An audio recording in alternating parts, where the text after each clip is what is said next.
Good afternoon and welcome back with Cooking with Carol Diane. This afternoon I'm putting together some homemade chicken enchiladas, and I'm doing it in the afternoon because I've got a lot of other things I want to do today. So I'm going to get this kind of out of the way and get it set and ready for dinner tonight.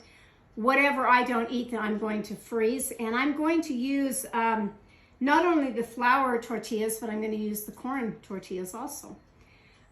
So a couple things. This is going to be really easy to make. I'm starting with the rotisserie chicken that you buy at the grocery store. Try to get one that is doesn't have all the seasonings of like a lemon one or anything, just an original one. And you just kind of take that out. And we're going to be I am going to be cutting this all up and putting it into this bowl because I want it shredded. And before I do that, I've got to get my corn tortillas ready. And I called a gal and asked her, that knows this very well, how to do the corn tortillas. You've all seen them. These are the corn ones. These are the flour tortillas. How to do the corn ones, where when you're starting to wrap this into your pan, that they don't break. And so this is what she told me. You take a pan, which I've already got my electric skillet right here, and it's all nice and hot. And you take some oil. I'm using the Crisco oil in here. I've got the temperature up pretty hot. And I'm gonna do I'm gonna start with 4 here. 4 of them. Then I'm going to dip into this hot oil because she says you have to cook them. You have to kind of cook them and get them ready so that they don't crack. So that's what I'm going to do. It's like I said, she knows how to do this a lot better than me on all the Mexican food. And she told me just to take them out and set them on a plate and let them rest. Okay? That's what I'm going to do. It's nothing worse than having these little tortillas break when you're ready to roll them. I've had that done before, and I don't like it at all. So check this out. It was a new one on me. It really was.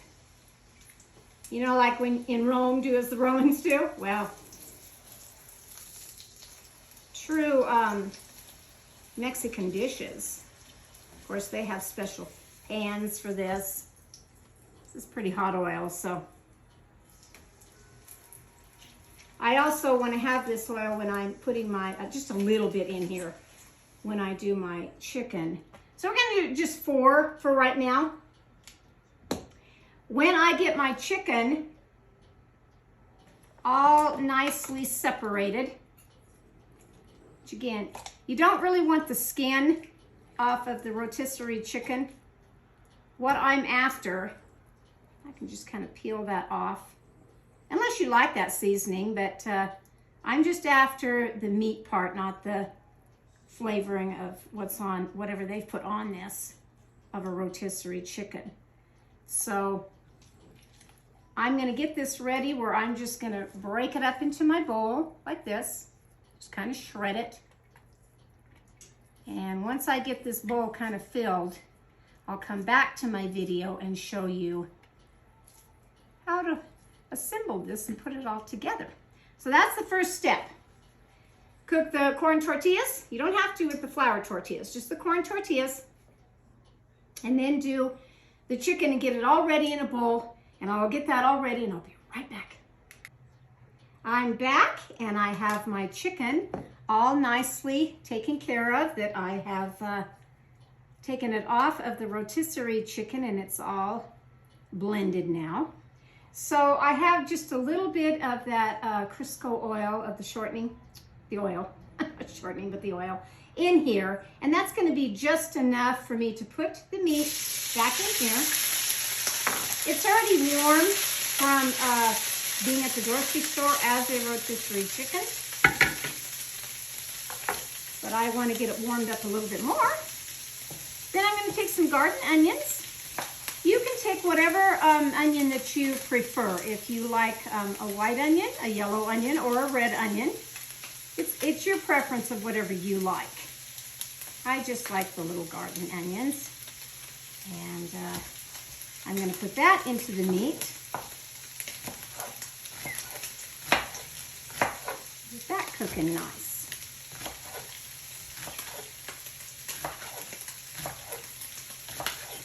I woke up to a little bit more rain outside today. Other parts of Colorado are getting kind of hammered with weather. It's March in Colorado. You just never know. Just never know. Okay. That nicely cooking.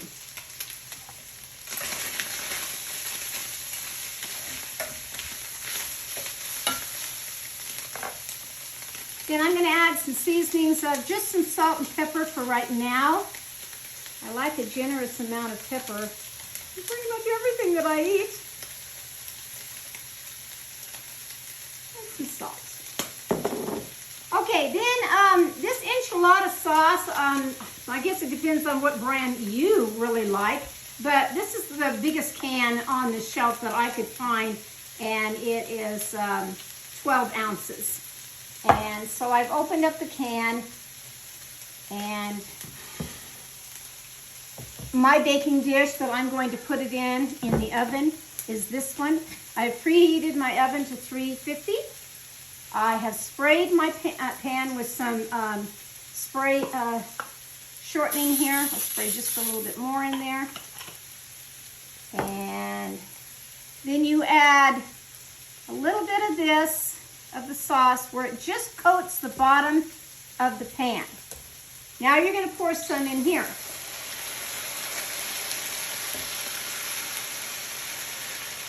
Now I have 2 cans of this.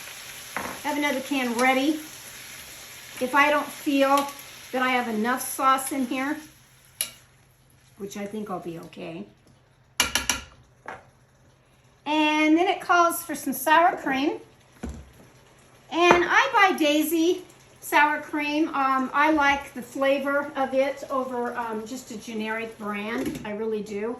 So I'm going to open this fresh one. Just a dollop, remember, just a dollop of the Daisy. That's what the commercials always say.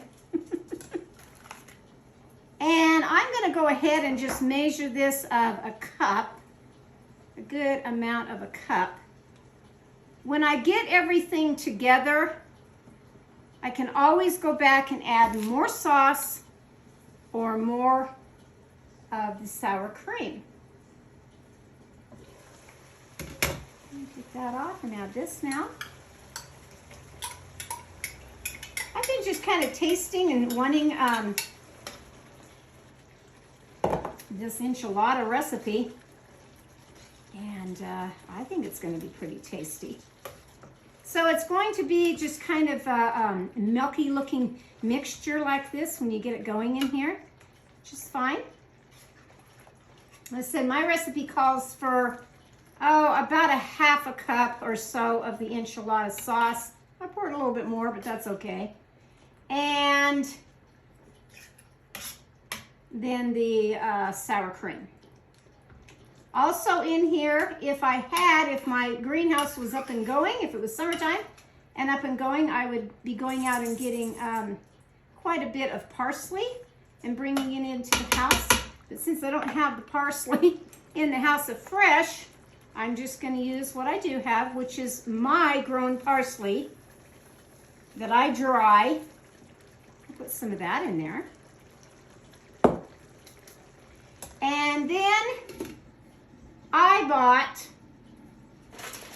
the Mexican style blend of cheese. I guess you can use whatever cheese you want, but the recipe didn't really call for a specific cheese. It just says your shredded cheese, and that's what this is. It's both. It has Monterey Jack Jack and the mild cheddar. And I kind of like it. I kind of like the blended flavor of that. And it wants a good 2 to 2.5 cups of the cheese that we're going to put in here. Put it there. So let's see what 2 cups gives us in here as we're doing this.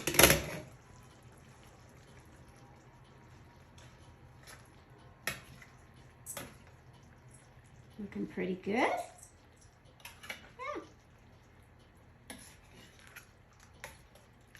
Remember always to save enough that you will want to put some cheese on the top of these. Okay, so while that's cooking up just a little bit more, kind of get this out of the way so I can get to my flour tortillas and the corn tortillas. Now the corn tortillas I have already cooked, as my good friend told me to do, so that hopefully they won't break. That's anyone's guess, huh? I'll try it. I do better with these. I really do better than with these. Okay, so now I'm going to turn down the heat on the cooking process of this. And should be able to just roll these, put a little of the meat sauce in here. Oh, it's really cheesy, isn't it? That's all right. That's all right. And you're just going to roll them up. Roll them. And I'm going to put them in the pan. Hope you can see that all right, the pan.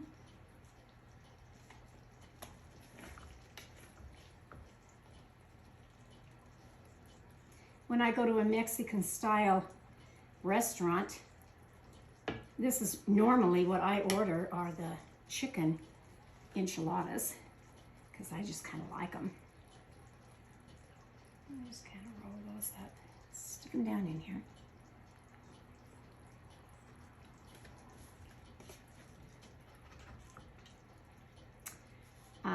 Probably, I don't know if tonight I'll have everything else that goes with this, of the rice and the beans and everything. I mean, just for me, chicken enchilada will be just fine for me. It will be just fine for me as far as a meal to be cooking. And we'll add one more. I'll try to do 4 and 4 in this pan, if I can here. 4 and 4, huh? You may find that you like to do it your way, you know, of however you like to do these. But for me tonight, I'm just gonna start with this.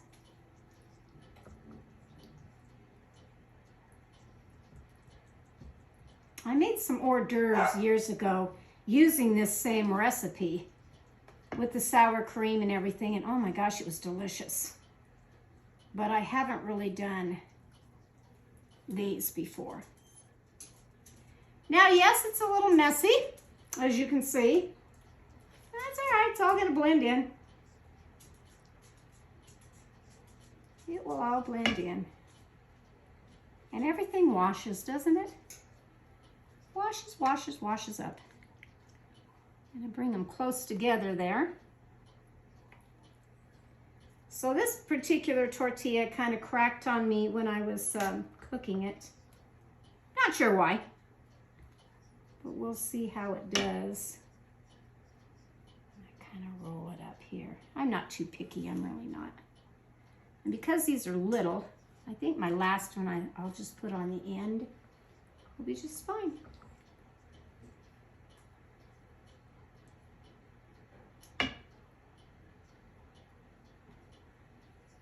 Will be just fine in there. Okay, And then I'm to pour more of my enchilada sauce on here. All over it really well.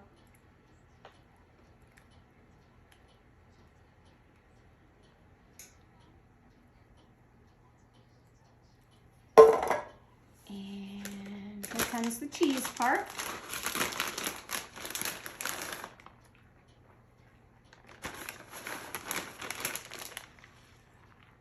Looks kind of yummy, doesn't it? I could have used a smaller pan. I really could have. Would have worked just fine for this. And again, they want me to put a little bit more parsley on top.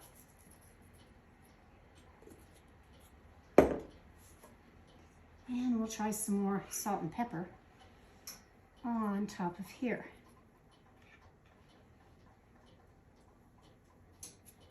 Now I'm going to pop that in my oven, 350, for about 20 to 30 minutes. And then I'll be right back to show you the final product. Back again, the enchiladas are finished cooking out of the oven. I went the 25 minutes, between 25 and 30, but I felt 25 was just fine. So I'm going to show you the final product now. There they are, nice and hot, right out of the oven. They smell delicious. I said, I've used this recipe years ago, but more for little hors d'oeuvres. And I did a regular chicken as far as boneless chicken breast that you cook in a pan and get it all ready. This rotisserie style of using that of the chicken, that makes it so quick and easy. It really does. This is barely a 30-minute little preparation. Dinner's on the table. And let's see if I can get this out of the pan. It's still pretty warm here. Turn it around. Or I can get to it. Here. All right. Put this on my plate. And I'll grab some more of that good chicken down in there because I like a lot of the chicken. And that's our quick and simple meal today of homemade chicken enchiladas that I've just got to dig in and try them. Pretty hot. This will last me, well, of course, it'll last me, just me, quite a while. But, 2 full days of 2 evenings of having the homemade chicken enchiladas for dinner or lunch, whatever. And then, like I said, I can freeze this. And when hubby gets home, then he can enjoy it too. Mmm. That has a real tangy taste to it. I can taste all the spices in the sauce. That's very, very good. So I hope you've enjoyed my little quick video on homemade chicken enchiladas. From my kitchen to yours. I'll catch you next time. And you never know what I'm going to cook out of my kitchen. Bye-bye now.